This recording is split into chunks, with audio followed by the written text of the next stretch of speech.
Hello, and welcome to another episode of Creating Cultures That Outperform. This week, as we continue our series on governments, we're getting right into how do you really get started. We've given you a backdrop on governance. This is really the fourth episode in the series. And the illustrious team I'm here with Terry Mays on the bottom, certified culture engineer, George Pace, an advocate for AI practitioner for many, many years. I'm Frank Wander, and we're glad you can join us. So let's get just right into it, folks, and we'll talk about this week's episode. So we always begin with some news. Not surprisingly, the Thales Data Threat Report revealed that the top security concern at the moment is AI. We've talked about in other episodes. George brought up a few things that were pretty fast moving as well. I don't know, George, if you want to cover that. Yeah, I think one of the takeaways is, and the idea was what's going on with Apple and Siri and Alexa Plus, and this idea that this is moving so quickly and so rapidly that trying to make long-lasting decisions is going to be next to impossible. But at the same point in time, you want to make sure that, if we use an architecture term of loose coupling, that you're effectively implementing these technologies or these decisions in a way that allows you to adapt or modify without creating a lot of technical debt. So as you see these types of announcements, realize that the solution that you implement today may not be the solution that you're going to have a year from now. And you don't want to get too deep into any of these products just yet, simply because the space is moving that quickly. Yeah, I think things are, obviously very, very immature still. And it always reminds me of that phrase, pioneers take all the arrows. As you go out and you do some very pioneering things, you're going to find that some of them just are going to have to be revisited because the world is going to change. And as long as you're good with that and you don't tell people that we're implementing this and this is the be all and end all, just got to share what the reality is, that we may have to revisit this later, so that you're not sitting there telling the executives that, oh, by the way, we made this decision, we're going to replace that with X. And they're saying, what? Why didn't you tell us there was a chance of that we made a big investment? So look, that's reality, right? You're going to make decisions since you're a pioneer, and those will have to be revisited. And that's what seems to be out in the news for sure. Tara? Yeah, I think the big takeaway is we've got to remember that we just went through all of this agile experience. So everybody was doing some kind of agile training, in the past, 5-10 years. That's been kind of the hot topic, Scrum, and everybody moving to agile teams. Well, that set us up for this AI revolution that we have, where now you're not putting a finished AI product out into the public. You're putting in the first sprint, and then you're coming back to continuously refine what's available. So you can't expect that you can set your governance model based on the first sprint, because we already know that the first sprint is not complete. And I think it's a complete change in how we view software releases, because in the past we were so used to that waterfall approach where you don't get a product until it's done. Well, with an agile approach, you get a product, but it's just kind of like a minimal viable product, right? So it's that MVP that you release first, and then you continue to improve it. You've got to take that approach with everything that relates to AI, because that's the approach you're going to see implemented, where you'll get one release and then another and another and another. And if you went into your AI tools expecting that they were going to be the finished product, but you didn't get all the features, and then now you got multiple releases that are coming on a weekly or monthly basis, that's going to be frustrating for you. So I think changing our mindsets right out the gate about AI tools is going to help us stay in that agile frame of mind, which then flows into how we govern AI tools. And we don't try to govern AI tools like we governed waterfall tools. Yeah, and minimum viable product is an interesting topic in its own right, because if you're rolling something out just for your internal audience, all the workers, and it's agentic AI and it's going to speed things up, small, viable has a different meaning than when you're rolling something out to customers. Because Right. if you're going to do an MVP with customers, it can be small, but it should be remarkable in its own right. It's got to Right. really be like some wow factor to it. Absolutely. But anyway, so I think, things are just moving fast. They're going to continue to move fast. Still very immature out there. Companies stumbling, holding things back, not quite ready to go. Security still at the top of the news. This hasn't changed. And last 2 weeks, we spent a little time on the governance framework. Your governance framework is going to look different than this. It depends what you've built over time. You're doing all of this. You may not be doing it formally in different governance mechanisms. But this is a good way to think about it, AI governance. And we said last week, hey, how do you really get started with this? So let's spend a little time talking about this for our audience. You start at the beginning, you charter an AI governance committee. And this is a very, very important group. And to make sure that everybody understands what it is and what the roles and responsibilities are, you've got to define a charter. And that helps the committee understand who they are, what they do, how they do it, and helps them get going and helps the organization understand how they fit into the bigger scheme of governance. One day, if there's an overarching governance committee in the firm, this would probably roll into it, as this stuff matures. But in the beginning, you need people dedicated, thinking about this, looking at it.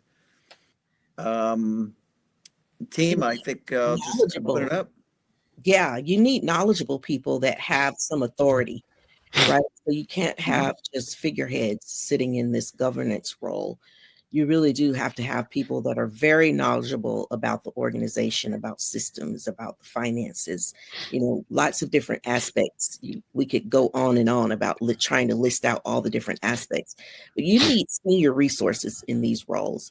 You need people that can look at the organization and define the purpose, as you start to create this charter.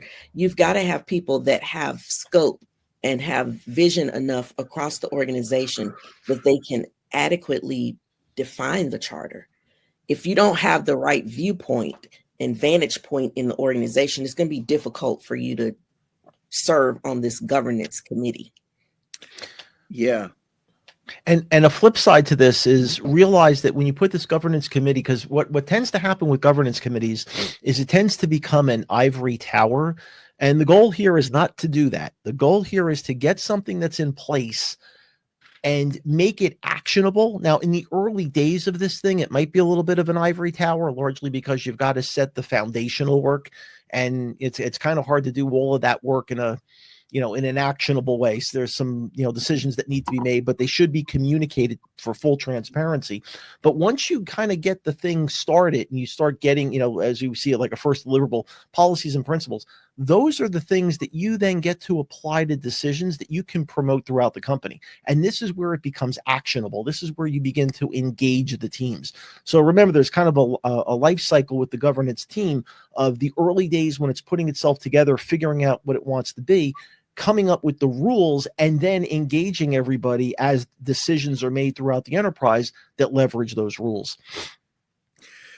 Yeah, exactly. And, as always, fewer policies are better than tons of policies. You don't want a policy machine. What are the key important policies that really should be out there? And, Terry, your note on membership and getting the right people on it. Yes, you got to get some full-time people on because there's real work to do here, especially if you're in a big place. And that's part of the enterprise-wide cost of AI. And we are going to get back to that in the next episode to finally put a cherry on the top of the cake, because we spent 3 episodes on enterprise-wide AI transformation costs. We're going to get back to that. But these individuals should be senior. They should be able to work across the organization. They should be credible. They should have been familiarizing themselves with AI. This is not a committee where you just throw people because you want to give them some experience. They've really got to be able to work across the enterprise. They've got to have the respect of the organization. They've got to understand how governance works now, because they're going to have to put together that roadmap, which means they've really got to dig into how governance is operating. Where is it working well? Where isn't it? What are the top priorities? How do we phase this in? And so they're going to have to get a really much deeper dive into governance in that company and begin to work with the different governance committees and mechanisms that are there. in the organization. It's very important that they really integrate themselves into the company, gain the respect of the organization, and don't do stuff just quickly that for the sake of getting something done. It's got to be thoughtful, deliberate, and impactful. Yeah, this It cannot be a covers- checkbox activity. It can't be a one and done You'll activity. you'll fail quickly. Yeah, you Yeah. really got to put some good talent on this area and make sure that people are seeing this from an agile perspective. So it's continuously evolving. It should be a living organization. It should not be a one and done. You write everything down and you don't look at it anymore for 10 years, that kind of thing. You can't approach AI governance that way. You really do have to have a fresh, agile approach to it. And George, what do you think about the membership in terms of number of people? And I'll say it to you this way: in my past experiences, you are typically going to find the two, I don't know, I'll say the 1 to 3, the 1 to 5 truly engaged people that get it.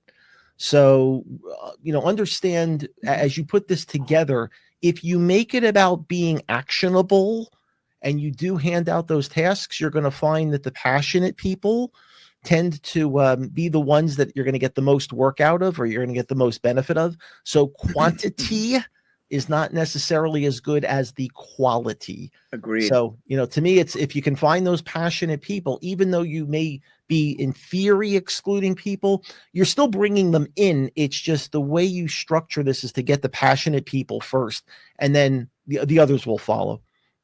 Yeah, and there's real work to do. This is not a Mhm. role that you give somebody and say, hey, spend a little time on this. Yeah. You might have somebody spend a little time before you set the committee up, formulating it and getting this first piece kicked off. But you're going to have people working full time, thinking this thing through so that it gets done right. And it's going to evolve like all governance. It's not overhead if it's done right.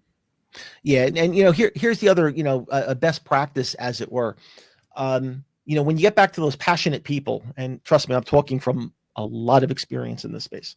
It is easier to generate content from the passionate people and share it with the other participants, because you want to get reactions, put it on paper. The second it's on paper, you'll get a reaction. If you try and bring, what's the expression, herd the cats? Sometimes it's really hard to herd the cats. But once you commit it to paper and you start putting down that structure, watch how quickly you're going to get feedback. So to me, always defer. What is the, beg forgiveness? Start with the passionate people first. Then you can bring the other people in, because the work will be there and people will then opine on it. Mm-hmm. Yeah, very, very good point. Any other closing thoughts on this, folks? No, I think we're good. Okay. Yeah, So I look, think so too. So we're here every Wednesday, 3:00. Another live episode is broadcast out to everybody. We really appreciate you joining us. I hope you're finding this of value. Next week, we're going to put a cherry on the top of the enterprise-wide AI cost, transformation cost. So we hope you could join us for that. So